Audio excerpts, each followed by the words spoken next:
ಕಾಡಲ್ಲಿ ಒಂದು ಹುಲಿ ಇತ್ತಂತೆ. ಅದಕ್ಕೆ ಹಸಿವಾಗ್ತದೆ ಅಂತ ಊರಿಗೆ ಬಂದು ಒಂದು ವ್ಯಕ್ತಿನ ಕೊಂದು ತಿಂದೋಯ್ತಂತೆ.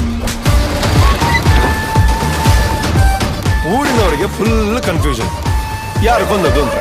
ಈ ಸಿನಿಮಾ ಏನಕ್ಕೆ ಮಾಡಿದೆ ಅಂತಂದ್ರೆ ಅಂತಹ ಕಥೆನೇ ತುಂಬಾ ದೊಡ್ಡ ಅಟ್ರಾಕ್ಟಿವ್ ಪಾಯಿಂಟ್ ಅಂತ ಹೇಳ್ಬೋದು.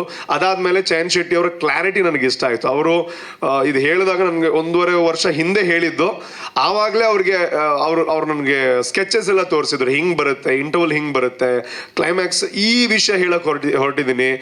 ನಮ್ಮ ಒಂದು ಕಲ್ಚರ್ ಆಗಿರುವಂತಹ ಆರ್ಟಿಕಲ್ನ ಒಂದ್ ಸ್ವಲ್ಪ ಇದಕ್ಕೆ ಕನೆಕ್ಟೆಡ್ ಮಾಡ್ತಾ ಇದ್ದೀನಿ ಅಂತೆಲ್ಲ ಹೇಳಿದಾಗ ಏನೋ ಇದೊಂದು ಕಾಂಟೆಂಟ್ ಓರಿಯೆಂಟೆಡ್ ಸಿನಿಮಾ. ನಾವು ಅದೇ ಹೇಳ್ತಾ ಇರೋ ಅನ್ಸೋದು, ಇದೇನೋ ಅಬ್ಬರ ಇರುವಂತಹ ಸಿನಿಮಾ ಅಲ್ಲ, ಅಥವಾ ಆಕ್ಷನ್ ಇರುವಂತಹ ಸಿನಿಮಾ, ಅಥವಾ ಒಂದು ಬಿಲ್ಡಪ್ಗಳಿರುವಂತಹ ಸಿನಿಮಾ ಅಲ್ಲ. ಒಂದು ಸೂಪರ್ ಆಗಿರುವಂತಹ ಕಥೆ ಇದೆ. ಆ ಕಥೆನ ಹೇಳೋದಕ್ಕೆ ನಾನು ಮುಂದೆ ಇದ್ದೀನಿ. ಅಂದ್ರೆ ನನ್ನ ಮುಖೇನ ಕಥೆ ಹೇಳ್ತಾ ಇದ್ದಾರೆ ಚಯನ್ ಶೆಟ್ಟಿ ಸರ್. ಸೊ ಹಾಗಾಗಿ ಕಥೆ ನಿಮಗೆ ಖಂಡಿತ ಇಷ್ಟ ಆಗುತ್ತೆ. ನನಗೆ ಆಸೆ ಇತ್ತು ಒಂದು ಪೊಲೀಸ್ ಕ್ಯಾರೆಕ್ಟರ್ ಮಾಡಬೇಕು ಅಂತ. ಈ ಕತೆ ಇನ್ನೂ ಏನಕ್ಕೆ ಇಷ್ಟ ಆಯ್ತು ಅಂತಂದ್ರೆ, ನಾನೊಂದು ಕತೆ ಮಾಡಿದ್ದೆ, ನಾನು ಡೈರೆಕ್ಷನ್ ಎಲ್ಲ ಮಾಡ್ತೀನಿ. ಸೊ ಹಾಗಿರ್ಬೇಕಾದ್ರೆ ನಂದೊಂದು ಪೊಲೀಸ್ ಕಥೆ ಇತ್ತು. ಚಯನ್ ಶೆಟ್ಟಿ ಸರ್ ಕ್ಲಾರಿಟಿ ನೋಡಿ ನಾನು ಹೇಳಿದೆ, ಸರ್ ಸದ್ಯಕ್ಕೆ ನಾನು ನನ್ನದು ಮಾಡಲ್ಲ, ಸೊ ನಿಮ್ಮದು ಮಾಡಿ, ನಾನು ಒಂದು ಸ್ವಲ್ಪ ಟೈಮ್ ಆದ್ಮೇಲೆ ಮಾಡ್ತೀನಿ ಅಂತ ಅಷ್ಟು ನಂಬಿ ನಾನು ಈ ಸಿನಿಮಾ ಮಾಡಿದ್ದೀನಿ. ಸೊ ಹಾಗಾಗಿ ಫೆಬ್ರವರಿ 7 ನಮ್ಮ ಗುರುಜಿ ಹತ್ರನೂ ಕೇಳಿದೆ, ಆರ್ಯವರ್ಧನ್ ಗುರುಜಿ ಅವ್ರ ಹತ್ರ, ಗುರುಜಿ 7 ತಾರೀಕು ಹೆಂಗಿದೆ ಹೇಳಿ ನನಗೆ ಅಂತ. ಅವ್ರು ಅಂದಿದ್ದಾರೆ ಚೆನ್ನಾಗುತ್ತೆ ಬಿಡು ಮಗ ಅಂತ. ಅದೇನು ಅಂತ ಹೇಳಕ್ ನೋಡಿದೆ. 7 ತಾರೀಕಿಗೆ ನೋಡೋಣ. ಫಸ್ಟ್ ಮೀಟ್ ಆದಾಗ ಆ ಗೆಸ್ಚರೇ ಪ್ರತಿಯೊಬ್ಬ ವ್ಯಕ್ತಿಗೆ ತುಂಬ ಮುಖ್ಯ ಆಗೋದು. ಅವ್ರು ಮಾತಾಡ್ಸಿದ್ದು ಅವ್ರ ಮಗಳು. ಅದಾದಮೇಲೆ ನೋಡಿ ಇಲ್ಲಿವರೆಗೂ ಬಂದಿದೆ. ನಿಮ್ಮೆಲ್ಲರ ಪ್ರೀತಿ ಆಶೀರ್ವಾದ.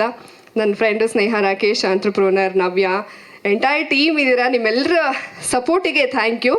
ಬಹುಶಃ ಈ ಸಿನಿಮಾದಿಂದ ನನ್ನ ಸಿನಿ ಜರ್ನಿ ಶುರು ಆಗಬೇಕು ಅಂತ ಬರೆದಿತ್ತು ಅನಿಸುತ್ತೆ. ಚಯನ್ ಶೆಟ್ಟಿ ಸರ್ಗೆ, ಕುಲ್ದೀಪ್ ಸರ್ಗೆ ನಾನು ಹಾರ್ಟ್ಲಿ ಥ್ಯಾಂಕ್ಸ್ ಹೇಳಕ್ಕೆ ಇಷ್ಟಪಡ್ತೀನಿ. ಒಂದು ಒಳ್ಳೆ ಟೀಮ್ ಜೊತೆಗೆ ಒಂದು ಒಳ್ಳೆ ಪಾತ್ರದ ಮೂಲಕ ನಾನು ಲಾಂಚ್ ಆಗ್ತಾ ಇರೋದಕ್ಕೆ ನೀವುಗಳೇ ಕಾರಣ sir. Thank you very much. ಇನ್ನು ರೂಪೇಶ್ ಅವ್ರ ಬಗ್ಗೆ ಹೇಳೋದೇ ಬೇಡ. ಅವರು ತುಳು ಸ್ಟಾರ್, ಡೈರೆಕ್ಟರ್ ಕೂಡ ಹೌದು. ಅವರು ಸರ್ಕಸನ್ನು ಹಿಟ್ ಮಾಡಿದ್ದಾರೆ, ತುಳುನಲ್ಲಿ ದಾಖಲೆ ಮಾಡಿದ್ದಾರೆ. ಈಗ ಜೈ ಅನ್ನೋ ಸಿನಿಮಾಗೆ ಸುನೀಲ್ ಶೆಟ್ಟಿ ಅವ್ರನ್ನ ಕರೆಸ್ತಾ ಇದ್ದಾರೆ, ಅಂದರೆ ರೆಕಾರ್ಡ್ಗಳ ಮೇಲೆ ರೆಕಾರ್ಡ್ ಮಾಡ್ತಾ ಇದ್ದಾರೆ. ಸೊ ಸಿನಿಮಾದಲ್ಲಿ ಅವರು ಗುರುತಿಸ್ಕೊಂಡಿದ್ದಾರೆ. ಅವ್ರ ಜೊತೆಗೆ ಲಾಂಚ್ ಆಗ್ತಾ ಇರೋದು, ಮತ್ತು ಅವರು ಅವಕಾಶ ಮಾಡಿಕೊಟ್ಟಿದ್ದಕ್ಕೆ ನಿಮಗೂ ಕೂಡ ಥ್ಯಾಂಕ್ ಯು. ನಾನು ಸಣ್ಣ ವ್ಯಕ್ತಿ, ಏನೋ ಒಂದು ಬೆಳ್ಳುಳ್ಳಿ ಕಬಾಬ್ ಅಂತ ಹೇಳಿ ಒಂದು ಇನ್ಸ್ಟಾಗ್ರಾಮಲ್ಲೆಲ್ಲ ಮಾಡಿ ಕ್ಲಿಕ್ಕಾಗಿ ಇವತ್ತು ಪ್ರಪಂಚಾದ್ಯಂತ ನೋಡಿದ್ದೀರಾ, ನಿಮ್ಮ ಪ್ರೀತಿ ಬೆಳೆಸಿದ್ದೀರಾ. ಅದೇ ಥರ ಈ ಅಧಿಪತ್ರ ಚಿತ್ರನ ಹಿಂಗೆ ಬೆಳೆಸ್ಬೇಕು, ಒನ್ ಮೋರ್ ಅನ್ಬೇಕು. ಕನ್ನಡ ಚಿತ್ರಕ್ಕೆ ಚಿತ್ರಮಂದಿರಕ್ಕೆ ಬರಬೇಕು, ಚಿತ್ರ ನೋಡಬೇಕು. ಚಿತ್ರ ಯಶಸ್ವಿಗೊಳಿಸಿದ್ರೆ ಅವರು ಡೆವಲಪ್ ಆಗ್ತಾರೆ.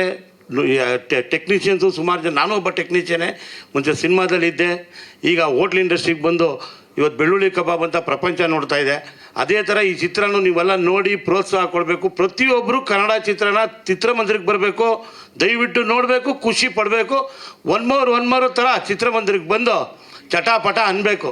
ಇದೇ ನಮ್ಗೆ ಈ ಯಶಸ್ಸಿದ್ರೆ ಪ್ರಪಂಚನೇ ಬೆಳೆಯುತ್ತೆ, ಖುಷಿಯಾಗಿರುತ್ತೆ. ನಿಮ್ಮೆಲ್ಲ ಪ್ರೀತಿ ವಿಶ್ವಾಸಕ್ಕೆ ನಾನು ಎಂದೂ ಚಿರಋಣಿ. ತುಂಬ ಚೆನ್ನಾಗಿ ಕಾಣ್ತಿದ್ರು ಆ ಟ್ರೈಲರಲ್ಲಿ. ಸೊ ನಾವು ನೋಡಿದಾಗ ಅನ್ನಿಸ್ತು, ನಾವೆಲ್ಲ ಬೆಳಿಬೇಕಾದ್ರೆ ಡಾಕ್ಟರ್ ರಾಜ್ ಸರ್ ಮತ್ತು ನಮ್ಮ ವಿಷ್ಣು ಸರ್, ಶಂಕರ್ನಾಗ್ ಸರ್ ಒಂದು ಪೊಲೀಸ್ ಗೆಟಪಲ್ಲಿ ಇದ್ದಾಗ ನಾವು ಪೊಲೀಸ್ ಥರ ಆಡ್ತಾ ಇದ್ವಿ. ಅದಾದ ನಂತರ ದೇವರಾಜ್ ಸರ್ ಸಾಕಷ್ಟು ಪೊಲೀಸ್ ಸಿನಿಮಾಗಳನ್ನ ಮಾಡ್ತಾ ತುಂಬ ಇನ್ಸ್ಪೈರ್ ಮಾಡಿದರು. ಆಮೇಲೆ ಸಾಯಿ ಕುಮಾರ್ ಸರ್, ಹಾಗೆ ಸಾಕಷ್ಟು ಸೀರೀಸ್ ಇತ್ತು. ಈಗ ನೀವು ಅದೇ ಒಂದು ಜಾನ್ರಲ್ಲಿ ಬಂದಿದ್ರೆ ಆಲ್ ದ ವೆರಿ ಬೆಸ್ಟ್. ಖಂಡಿತ ಅವರೆಲ್ಲ ಆಶೀರ್ವಾದ ನಿಮ್ಗಿರುತ್ತೆ. ಸೊ ಪೊಲೀಸ್ ಅನ್ನೋದು ಕೂಡ ಸಮಾಜದ ಒಂದು ದೊಡ್ಡ ಜವಾಬ್ದಾರಿ. ಸೊ ಮನೆಯಲ್ಲೂ ಕೂಡ ಪೊಲೀಸ್ ಇರ್ತಾರೆ. ಸೊ ಪೊಲೀಸ್ ಥರ ಅಪ್ಪ ಅಮ್ಮನೂ ಕೂಡ ಬೆಳೆಸಬೇಕಾಗತ್ತೆ. ಸಮಾಜಕ್ಕೆ ಈ ಥರ ಪೊಲೀಸ್ಗಳು ಬೇಕಾಗತ್ತೆ ತಪ್ಪುಗಳನ್ನ ತಿದ್ದೋದಕ್ಕೆ ಅಂತ ಒಂದು ಒಳ್ಳೆ ಸಿನಿಮಾ. ಟ್ರೈಲರ್ ಕೂಡ ಪ್ರಾಮಿಸಿಂಗ್ ಆಗಿದೆ. ಅಧಿಪತ್ರ ಅಂದರೆ ವಾರೆಂಟ್ ಅಂತ ಅನಿಸುತ್ತೆ, ಆದರೆ ಟ್ರೈಲರ್ ನೋಡಿದ್ಮೇಲೆ ಇದು ಇಂತಹ ಹಲವು ಸಂಗತಿಗಳ ನಡುವೆ ನಮ್ಮನ್ನು ಕಾಡುವಂತಹ ಕಡೆಯ ಪ್ರಶ್ನೆ ಹೀಗೂ ಉಂಟೆ ಥರ ಇದೆ. ಟ್ರೈಲರ್ ಸಕ್ಸಸ್ ಆಗಲಿ, ಫಿಲಮ್ಮು ಚೆನ್ನಾಗಿ ಓಡಲಿ. ಕನ್ನಡ ಫಿಲಮ್ಗಳು ಬರ್ತಾ ಇದ್ದಾವೆ, ಬೇಗ ಹೋಗ್ತಾ ಇದ್ದಾವೆ. ಇದು ಒಂಥರ ಕಷ್ಟದ ಸ್ಥಿತಿಯಲ್ಲಿದೆ. ಈ ಫಿಲಮ್ ಸಕ್ಸಸ್ ಆಗಬೇಕು. ಎಲ್ಲ ಹೊಸಬ್ರಿದ್ದಾರೆ, ಮೇಲ್ ಬರಬೇಕು, ಮುಂದೆ ಬರಬೇಕು ಅನ್ನೋ ಒಂದು ತವಕದಿಂದ ಒಂದು ಕಷ್ಟಪಟ್ಟು ಮಾಡಿದರೆ ಅಧಿಪತ್ರ ಇದು ಮೂವಿ ಸಕ್ಸಸ್ ಆಗಿ ದಿನೋತ್ಸವ ಆಚರಿಸಲಿ ಅಂತ ನಾನು ಆ ದೇವರಲ್ಲಿ ಕೇಳ್ಕೊಳ್ತೀನಿ. Thank you.